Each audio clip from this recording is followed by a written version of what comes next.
Every morning I would just cry, and I would look in the mirror and I would say, like, you're stronger than that. And I would wipe off all my tears and smile as big as I could to like make myself think that I was okay.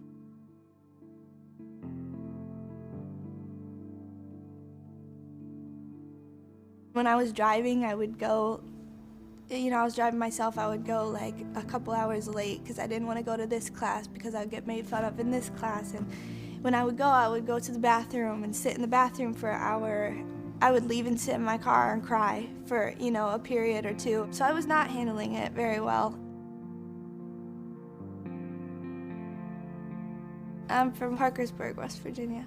I didn't really ever feel like that was home for me.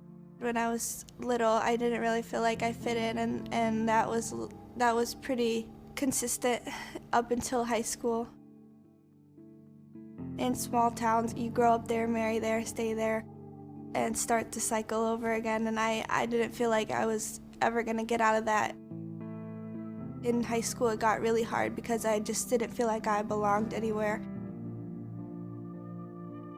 High school, I think, is hard, for everybody. I think it's a time where you kind of feel like you have to define a little bit who you are. In West Virginia, I went to a big school. My class was like 450 or 500 kids, I believe. There was a core group of people that if you didn't fit into their group, then nobody really associated with you.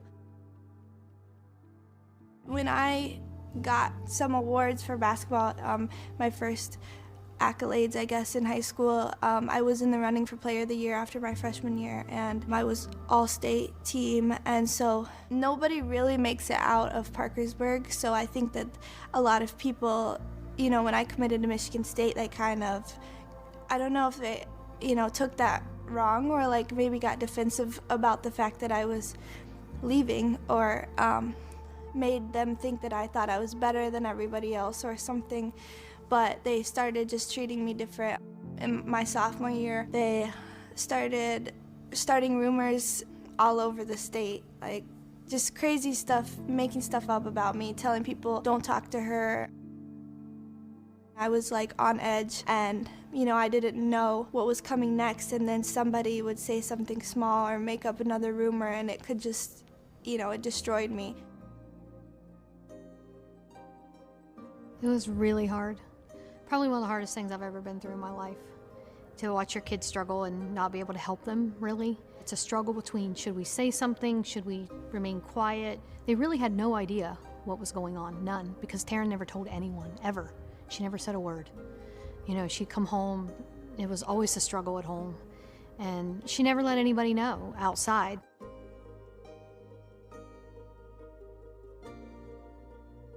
My basketball team was the core group of girls that were just not treating me right. And there was one practice in specific I remember. I was shooting at a bucket by myself, and one of my teammates came over and started talking to me, and from across the gym, the other girls yelled, "Oh, okay, you're not in our group anymore then," because some girl wanted to say something to me, like it was like nobody was allowed to talk to me. And like they started not passing me the ball, and they started, and then they would laugh to each other because they thought it was funny. That was really hard, that was a hard thing to get through, and I think that a lot of girls go through that people don't even know about. I know how that feels to not be good enough. And I heard the rumors for so long, I started to believe them. It's one of those things that you don't know, do I keep my mouth quiet? Do I stand up for her? Do I blow this out of proportion? What do I do to help her? Because you could see the struggle that she had, and she didn't allow anybody else to see it, but we saw it. You don't know what you can do to help. There were some things that went on and some things put out on social media about Taryn. She was at a mall with two friends, and it was 9:30, 10 o'clock in the morning, something like that. And she had either texted me or called me and said, "Hey, here's what happened," and she was coming home, and she came home, and by the time she got home, which could have been maybe 15 minutes, I had already discussed it with Dina and said, here's what we're going to do. We're going to give her the option. If she wants to leave, we're leaving right now. I told my dad, I'm like, I feel like God's telling me I can go now.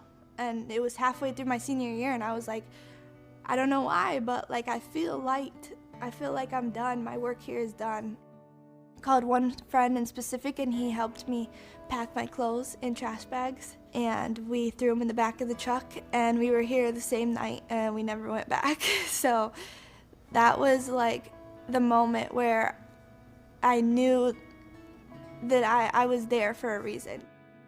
I texted the coach this long message, but at this point it was affecting my health, and I explained that to him. I was on anxiety medication, and I was trying to fight it every day, and I told him, it's exhausting me. When she came here, she didn't know whether she could play basketball or not at East Lansing, and it was so bad that she didn't care. She said, I don't care. I have to get out of there. I can't do it anymore. I left on a Saturday, and they played Monday. They beat the first team that they played. In the newspaper article the next day, the title was Taryn Who in all big, bold caps.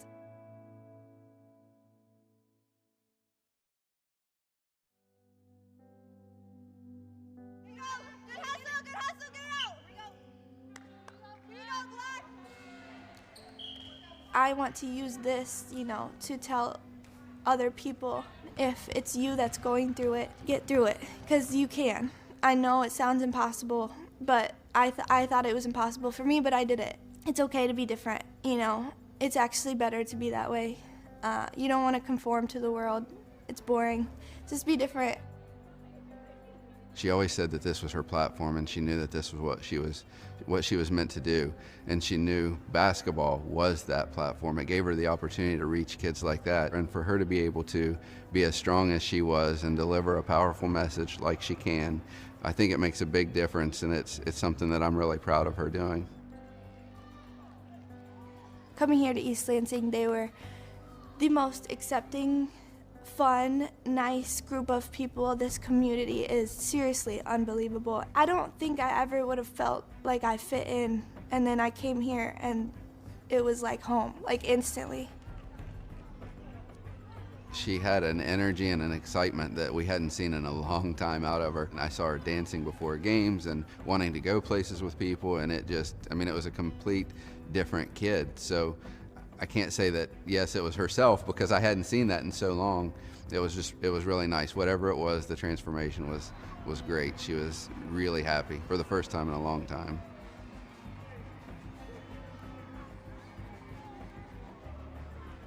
It's changed all of our lives in many ways. First of all, with Taryn getting to where she has just personally, it's made a big difference, but it changed all of our lives with us all moving here and being a part of it, and the entire community has taken us in, and not just here at Michigan State, but the entire community.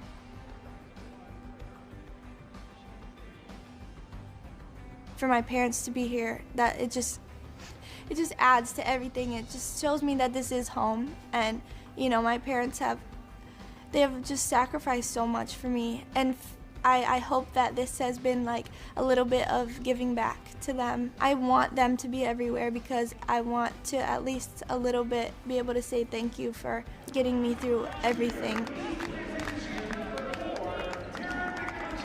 It's home to me, and I'm proud of it. East Lansing, that's why I'm introduced like that. If anybody was ever wondering, that's why my parents are here, because they know it's home for me, and now it's home for them.